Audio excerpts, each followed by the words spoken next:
Hey everyone, it's Nikki Shelton and it's Keeping It Real, and I'm here with my co-sponsor person, Kerri. How are you doing today, Kerri?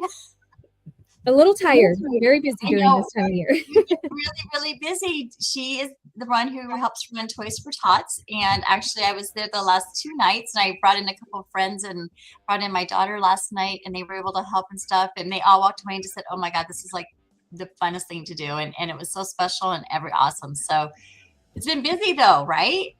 Yes, because aside from doing everything there at the President's Hall, we have to go basically be the face of Kitsap County, hug people, kiss babies, all the fun stuff, Yes, you because do. we get a lot of donations from different organizations. And so they like to see us. They like to actually see those Marines in uniform. So we Oh always yeah. try to bring one of Who them. doesn't want to see that though? Just saying. Exactly.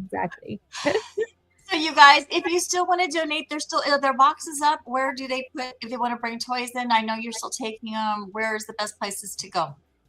Walmart is one of the number one places that people know. Every single Edward Jones office between Kingston and Gig Harbor also take toy donations. Fred Meyer Jewelry. There's a lot. But if you go to our website and click on Donate a Toy, it will have a drop down of all of the locations that accept toys. Perfect. So you guys, that's Toys for Tots, and it's in Belfair, so it's /Belfair, right? So that way they Yeah, can get it's their like belfair/wa.toysfortots.org. perfect. Okay, so make sure you go there. And if you do want to just volunteer some time, I know some people just don't have the funds to do to bring in toys and stuff like that, but they do have some time that they can donate. You're still looking for volunteers for the rest of this week from 5 to 9, and that's at the fairgrounds at the President's Hall. So you guys, it's a really special time. So if you do have some extra time this week, pop by and say hi. And there's a sign up sheet too at the website as well, right? Yes. And we'll be there all day on Friday as well, because some people can't drive at night or they don't like to drive at night. So we have a lot Perfect. to do to get ready for the event on Saturday. So we'll be open all day. Okay, that's good to know. Okay, so I know it's a busy time of year. I know we're like, there's parties, there's wrapping presents, there's shopping, you're running, and that's on top of all the stuff that you're doing. And so it's just your season is just crazy busy all the time, and you're running and you're making things and decorating and all that fun stuff that the holidays involve. Last week we talked about the buyers. And, a lot of them that are out there shopping are super serious because, like really seriously, who has time to house hunt if you don't have, like if you're doing all this other stuff, right? So the people that are actually physically looking right now are usually super serious. So this is a good time, to be a buyer, as we talked about last week, but it's also a great time to be a seller. So as a seller, what are some things that we can do and that's what we're going to talk about today. What are some of the things that we can do to make sure that, your house is still festive, but not, but still bringing the right buyers and still giving the right presentation, I guess is what I'm trying to say, right? Because you want your house to shine. You want to be sparkling and it's the holidays and all that good stuff. But let's talk about some of the do's and the don'ts. Okay. So here we go. Because we can tend to go overboard a little bit, right? Let's be honest. Well, when I was gone last year, I wasn't at my official house. I was with my mom last year. So this year I feel like I'm totally overcompensating doing all kinds of crazy stuff. So I'm totally in the spirit this year. But I think one of the most important things is just really trying to create a really cozy environment where, when they walk in your home, it's like maybe you have, sometimes like don't go crazy in a sense, but a little hint of pine or some, something of like I don't know, apple or cinnamon or cranberries or something like that. That kind of gives a little smell of the the season, I guess. The lights, the sparkles of the lights, and just having some lights out. Again, don't go crazy and have your whole house lit up. What it look like? What did they call that? What was that? The national. Yes, those guys. Thank you. Christmas vacation. You probably don't want to go to that extreme, but but make it like, if you have a really like nice fireplace in your home, that's one of your accents of your home, and to decorate that and make it look festive and cozy and really show off that fireplace. I know like I always like to put like, some evergreens and stuff on top of my mantles and stuff like that, just to pull in the season, some lights, make it flicker and doing stuff like that. I would say absolutely. What are some other things, Kerri? Or what shouldn't you do? Yeah, just making sure that you have the space showing how you could entertain, showing that things can be open and you can have people over, because a lot of people will look when they come over, especially during this time of year, it's top of mind.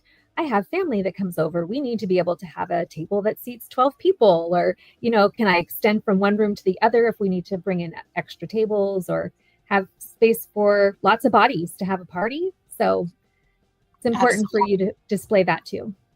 Absolutely. And, and creating extra little like seating areas and stuff like that would be nice too. I mean, again, you don't want so much stuff that you can't walk through your home. Cause I think in previous things we've talked about, you want to have at least room for like 3 people, because usually it's your broker and the buyer, and usually there's a buyer or two. So you want to have room that they're not falling over furniture and stuff like that. But if you have room to make like, like a little seating area to really emphasize a kind of a seating area where people can get together and talk during the holidays and stuff like that, I think that would be a great selling point. Oh, most definitely, because whenever there's a lot of people that just want to kind of break away from the group and just sit down and have a little conversation with someone. So I think that's a great idea. Yeah. And sometimes, I'm guilty too. Sometimes I've got a bunch of like knickknacks and stuff like that.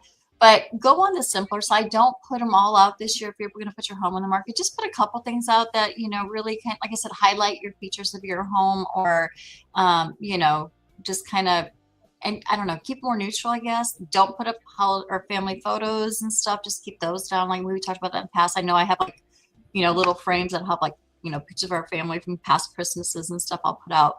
It might be a year to, not put some of that stuff out. So, and when you think about it, if you're going to be moving, you don't want to have to, you're already going to be packing up your house. So you don't want to have to pack extra by putting out all the Christmas decorations. So just do enough to make it look festive, but not over the top like you normally would do. Absolutely. People are minimalistic. And if you're right sizing and it's time to kind of like, condense some stuff, and like, maybe instead of having 20 Christmas boxes, maybe you get down to like 3 or 4. It's a great time to do that. And you can pass it on and share the love with your, your kids or something. So some of the other things that you can do too. Oh gosh, I just lost my train of thought. Kerri, can you think of another one?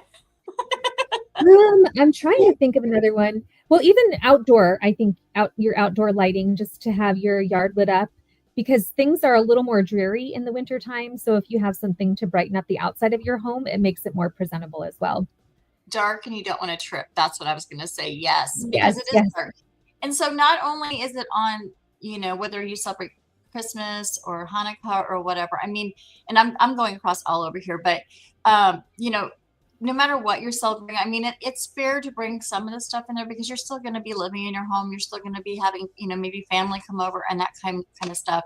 But it's really important to, really just kind of keep it generic, I think is probably the best way to say it. I mean, as simple as kind of possible, and emphasize year-round stuff. I mean, like, like Kerri was saying, like putting, have your lights lit. Like if you have like lights outside that's lighting up your like yard or something like that, make sure they're working, make sure they're, lighting up the things, doing what they're supposed to do, making it like fun and presentable, and it's still holiday-ish, but kind of keeping that all around thought in mind as well. Right. Because people, remember, are trying to envision themselves in that home. So if maybe you have your holiday lights up, they can say, oh my gosh, it looks really good like that, but I'd like to do it differently. So everything that you're doing, you're going to be selling to the person coming through your home. They want to buy it. They need to envision themselves in it. So, yep. And, should you put up a Christmas tree? What do you think, Kerri? If you celebrate Christmas, should you put up a Christmas tree? Maybe that's what I should ask. I think so, but just maybe some simple decorations. We actually downgraded our tree. We still have a 7.5-foot tree, but I got one of those more slender trees because we just don't need to have a huge one anymore. And those are a lot of space. Popular. Yes. And those are super popular right now, the thin, long, or the taller ones and stuff. Those are gorgeous. So, just, you can still make it festive and fun. Just, just think a little bit trims lower. And you probably don't need 2 or 3 Christmas trees. One's probably sufficient. You don't need to have like 5 like we have at the President's Hall for the guests coming to visit us on Saturday. Right. So, you're moving. So one is plenty. And, like Kerri said, just, maybe some simple decorations, something like what's kind of behind me, just really like golds and like some lights or something would probably be perfect or something or whatever. But anyway, that's really all I have for you. We have 1 week left until the end of the year, and then we're off for 2 weeks. And of course, we're going to miss everyone, right, Kerri? Absolutely. But we thank you for always tuning in. But we're going to be back. Well, next week, obviously, we've got one more topic, and then we'll be back in 2 weeks more with a whole bunch more new stuff coming up for 2025. Wow, it's crazy. It's another quarter of a century. All right, you guys, thanks for joining us today, and we will see you next week.